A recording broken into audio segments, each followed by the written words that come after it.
अस्सलामुअलैकुम नाज़रीन, JN news HD के साथ मैं हूं नाइला भट्टी। नजर डालते हैं आज की अहम खबरों पर। बहावलपुर डिस्ट्रिक्ट रिपोर्टर आबिद भट्टी की रिपोर्ट के मुताबिक अहमदपुर शर्किया के अरसा दराज से बल्दिया अहमदपुर शर्किया पर तैनात सब इंजीनियर मलिक महमूद आराई के अरसा दराज से लाखों रुपए पेट्रोल और डीजल में corruption. Press club Ahmedpur Sharqia के जनरल सेक्रेटरी बक्की हैदर खान जलवाना के CEO बल्दिया को तहरीर दरख्वास्त 2 माह गुजर गए, पर दरख्वास्त पर कोई अमल दरामद न हुआ। DCO बहावलपुर और डायरेक्टर एंटी करप्शन बहावलपुर दी जाने वाली दरख्वास्त करप्ट सब इंजीनियर मलिक महमूद के खिलाफ इंक्वायरी और तहकीकात की जाए।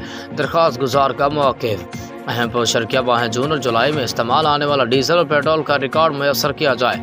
इन 2 माह के दौरान कितने लाखों रुपए का मालियती पेट्रोल और डीजल खर्च हुआ। दरख्वास्त में मौक़िफ़ CEO बल्दिया ने दरख्वास्त पर अहकामात तो जारी कर दिए, मगर रिकॉर्ड की तफसील मुहैया न की गई। 2 माह गुजरने के बाद भी रिकॉर्ड की तफसील मुहैया न की गई।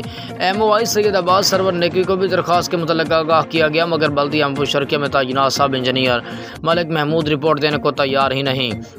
करप्शन के इंकशाफ का खदशा, हर माह पेट्रोल और डीजल कीमत में लाखों रुपए करप्शन की जाती है। इसके अलावा ऐसे कई मनसूबाजात जो आज तक न कि लगाए गए लेकिन रिकॉर्ड में लग चुके हैं। करप्ट तरीन सब इंजीनियर मलिक महमूद के खिलाफ director anti corruption Bahawalpur DCO Bahawalpur को दी गई दरख्वास्त सब इंजीनियर मलिक महमूद के खिलाफ तहकीकात और कार्रवाई